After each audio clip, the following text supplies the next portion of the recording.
po sa aming 2026 budget po. Eh, yung House of Representatives sa NIA, from 16 billion, naging 30 billion eh. Ba't di na lang kunin dun yung, di ba?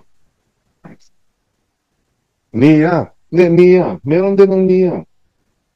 Hindi FMR. NIA yon. Yung sinubmit at yung finally pinondohan. May 1 billion dito, may 5 billion sa Halaor, may it's about another, just, yeah. Anyway, sige, so can you give us your letter answering my query as to how much it's going to cost to have the what? Food survey?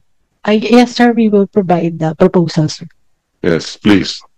Thank you. Go ahead, Jason. So, yun, very crucial talaga, Mr. Chair, yung data. Pag wala kang data, sumusuntok ka lang sa hangin as far as your programs and directives are concerned. I leave it at that. Dun sa extension, kung wala kang data, paano mo na-determine anong dapat i-import? Correct. So ano yung basis ng importation? Kaya, haka-haka. Kaya, Chair, ay, pagka nag-import tayo ng ganitong halaga, patukan natin ng ganitong ilang piso. O ito, kikitain natin dyan. Kaya yan ang import natin. Baka ganun ang nangyayari. Hindi kaya?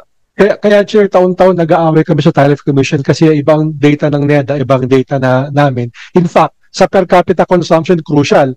Sa baboy, they say at 15.3 kilos. Kami, tingin namin 13.5 na because of yung purchasing power concerns. So anyway, so it all boils down na wala kasing datang pangahawakan and we always defer to PSA. Halimbawa, nung kinwestiyon yung EO62, PSA representing ang taas-taas ng farm gate na 17 pa.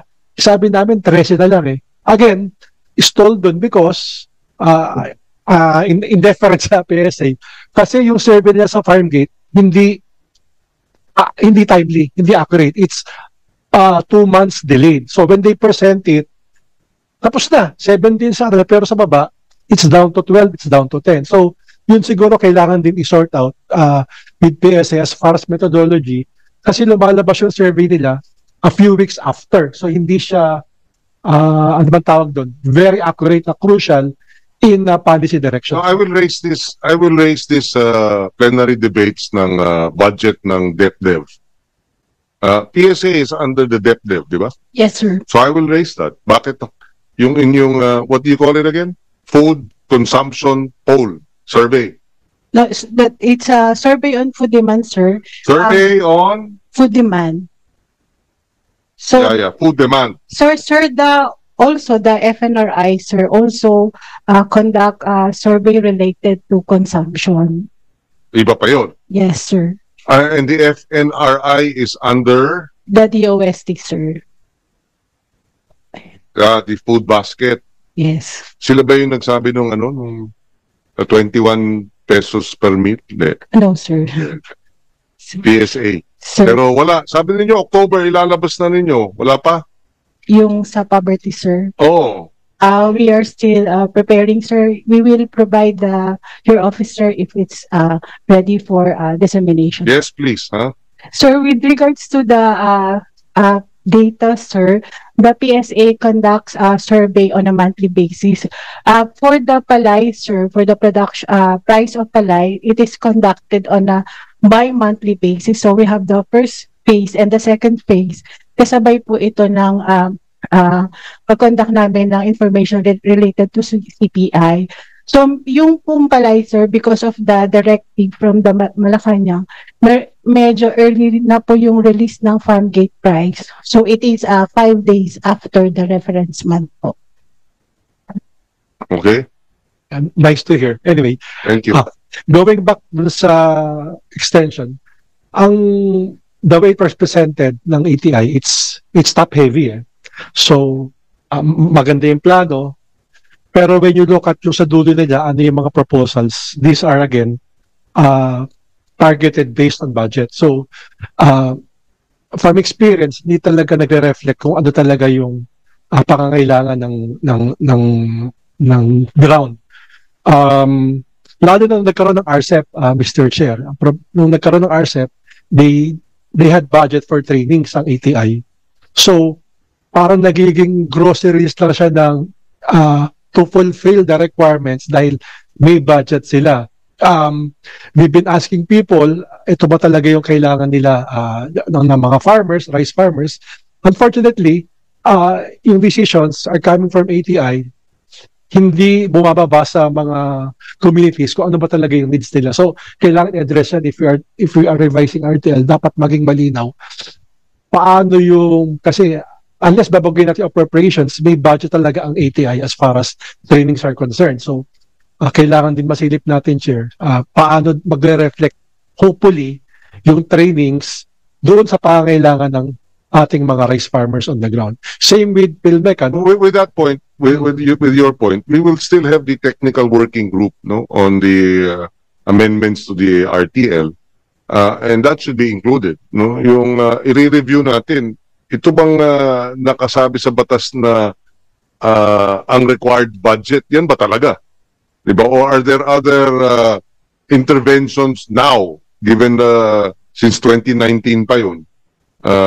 Alin ang dapat budgetary distribution nung pondo? Diba? Kasi ano siya? Mechanization, seeds, research, training, credit. But walang organizing. Diba? For rice farmers. Kasi marami akong alam na rice association, paper organization lang. Nakwento ko sa inyo yun, di ba? Yung San Nicolas Farmers Associations sa San Simon, Pampanga. Nung kinausap ko sila at sinabi ko na mayroong private sector willing to mill your palay. Pipick upin nila dahil yung kanilang rice mill ay nasa Pulilan. Kayo ay nasa San Simon. So it's about 1 hour. Ibabiyahe yung palay ninyo from San Simon, Pampanga to Pulilan, Bulacan. I-mill doon, ibabalik sa inyong bigas, nakasako na. Okay ba sa inyo yun? Sagot sa akin ng Farmers Association, bilhin na lang ng mas mataas yung palay, bigyan na lang ng mas magandang presyo dahil pag binigay nyo sa amin yung bigas, hindi rin namin alam ano gagawin namin. So baka kung ganun ang sitwasyon ng mga rice farmers na wala pang 1 oras siguro o 1 oras kalahati mula Maynila, baka dapat may budget dun sa organizing and cooperative building. Apart. Or maybe it can be an adjunct of training. Di ba?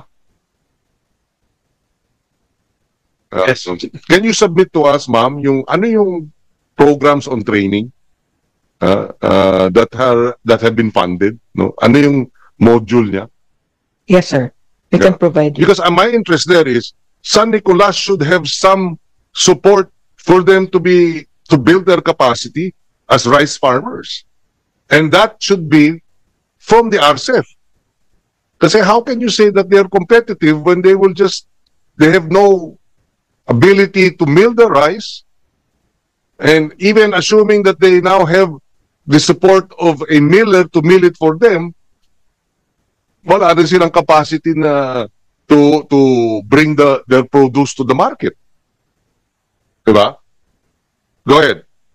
In the previous rice tarification law, ATI, the training and extension has 1 billion fund, in which only 10% went to ATI. 70% is with TESDA, 700 million. But ganun?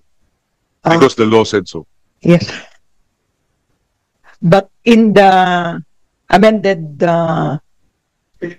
yes, sir. Okay. So yon. Ako, dapat, I think yung San Simon Association is under the DAR. Kasi ano siya, agrarian reform. So, how does that work with the DA? Pagka agrarian reform community siya, walang pakialaman DA? How does that work? For example, in the area of training, We also include the farmers who are agrarian reform beneficiaries. But of course, DAR has its own support services in terms of training also and extension. where is DAR? So you confirm that, sir? Yes, sir. But we also complement in some areas po. We ask also assistance from DA if they are available. So if there's no support services, yes, we can also access. Okay. We help them access also other programs. Okay, so, but the training fund is not with DAR, no? It's with the DA. And then, if just to clarify, Yes, because it's with DA, when you seek training for your communities, then you coordinate with the DA. yes, sir. Yes, sir. Okay. Okay, thank you, thank you. Go ahead, Jason, please wrap up. na. Yeah, yung sa centers pala ng ATI, Chair, you can see there are 16 centers. Yung regional centers, jack of all trade. Ibig sabihin, hindi niya alam anong gagawin niya. Crop ba siya? Livestock ba siya? Fish ba siya? Paano bang extension work ang gagawin niya? Except for one. Of all the centers ng ATI, merong isa which is the ITCPH, the International Training on Center for Pig Husbandry. Ibig sabihin, it's very focused.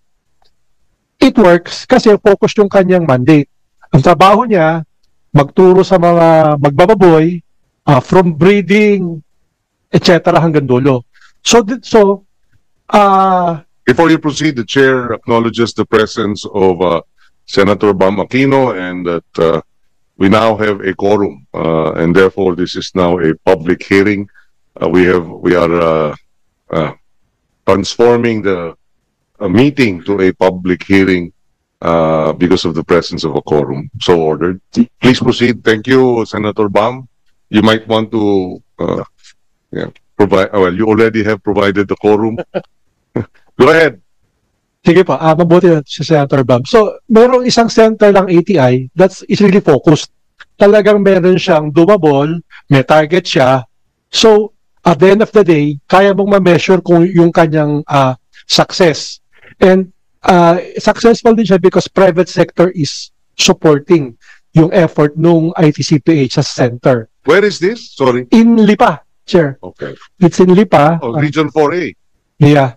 It's ITCPH in Lipa. But national yung training nila. Nagpapadala sila from Visayas and Mindanao. So, it's very focused. Kaya mong ma-define yung success niya or hindi. That's one. Number two, dun sa extension services, yung livestock kasi in fact, kung di na ASF, talagang private sector led yan eh. Yung livestock industry, meron siyang partners down the ground up to the municipal level under the provincial, municipal, city, veterinary league of the Philippines. So meron talagang isang samahan ng mga city vets, municipal vets, provincial vets.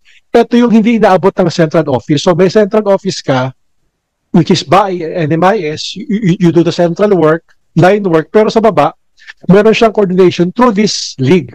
So provincial, city, municipal vets of the Philippines, which is also being supported by the private industry under the Philippine Veterinary Medicine and Drug Association. Ibig sabihin, when we plan ahead, Chair, sa ating Extension Services Act, baka pwedeng i-model yung ano na yung nagagawa ng livestock as far as, number one, yung training center, very focused. Baka dapat mag-shift yung ATI instead of a jack-of-all-trade center sa region na hindi mo alam ang gagawin niya, mag-focus ka kung region man yan, ano bang yan, production siya ng rice and corn, doon ka mag-concentrate sa 2, 3, mainly rice and corn din yan, may konting livestock. So, mas madali yung gano'n na structure natin na hindi nakakahon sa isang center, sa isang region na hindi mo alam ang gagawin mo. Therefore, hindi mo alam ang target mo. Therefore, wala kang, kumbaga, outcome na you can really say kung siya ay positive or negative. Again, yung model natin can be that. And number two, yung existence chair ng mga provincial city, municipal vet, baka pwedeng ma-replicate siya sa isang samahan naman ng mga BAO